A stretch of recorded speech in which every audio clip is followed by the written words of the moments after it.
It's 11 at night. You're lying in bed. Your phone says you need 8 hours. You close your eyes and wait for sleep to arrive in one clean, unbroken block.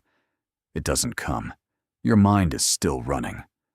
But the answer to why is stranger than you think. You've been told your whole life that 8 hours of solid, unbroken sleep is the biological default. A single dark tunnel from night to morning. Anything less is a failure. Anything broken is a disorder. But that idea is barely 200 years old. And for most of human history, it wasn't how anyone slept at all. Think about your last bad night. You woke up at 2 a.m. You lay there for 20 minutes, maybe an hour. Your brain wasn't panicked. It was calm, almost thoughtful. Then you drifted off again. You probably called that insomnia. But what if your body wasn't broken? What if it was doing exactly what it evolved to do? Historian Roger Kirch spent over a decade digging through diaries, court records, and medical texts from pre-industrial Europe. What he found changed how researchers think about sleep entirely. Ordinary people didn't sleep in one block. They slept in two. A first sleep that began shortly after dusk, a waking period in the middle of the night lasting 1 to 2 hours, and then a second sleep that carried them to dawn. Sounds strange. It shouldn't. This waking period had a name. People called it the watch, and it wasn't wasted time. During the watch, people prayed. They talked with a spouse. They visited neighbors. Some had sex. Others simply lay in the dark and thought.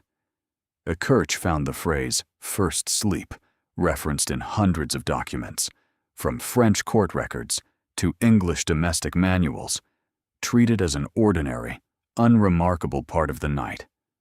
Nobody wrote about it as unusual. They wrote about it the way you'd write about lunch. So why don't you sleep like that? The answer isn't biology. It's a light bulb. Before artificial light, night was long, dark, and mostly unstructured. In winter, at higher latitudes, darkness could stretch for 14 hours. No human body, ancient or modern, is built to lie motionless and unconscious for 14 straight hours. So the body split the night in two, with a natural buffer in between. Then came gas lighting, and later electric light, and the night shrank. People started going to bed later. The dark window collapsed, and segmented sleep started disappearing from written record by the early 1900s, until most people simply forgot it had ever existed. Here's where it gets even more interesting. This wasn't just a European habit invented by candlelight and boredom. When researchers looked at groups living without electricity today, they found something remarkably close to it. Sleep scientist Jerome Siegel at UCLA led a landmark study tracking 3 pre-industrial societies: the Hadza of Tanzania, the San of Namibia, and the Simane of Bolivia. None of these groups have electric light. None of them have clocks, alarms, or bedtimes. Siegel's team fitted them with wrist monitors and tracked their sleep for weeks. The results surprised almost everyone, including the researchers themselves. They didn't sleep 8 hours. They slept closer to 6.5. They didn't go to bed at sunset. They stayed up for hours after dark, talking around the fire. And they almost never took naps. The modern assumption that natural humans sleep long, early, and in 2 shifts didn't hold up.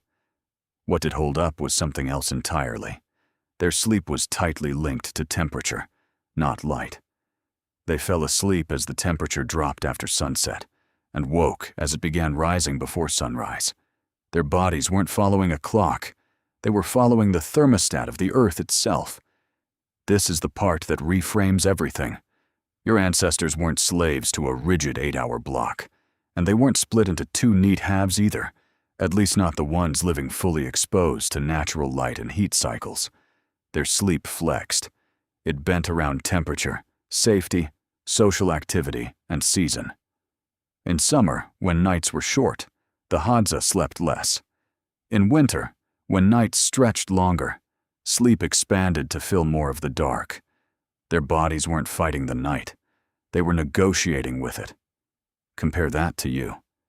You go to bed at the same time every night, regardless of season, regardless of temperature, regardless of how dark it actually is outside, because streetlights and screens have erased the difference.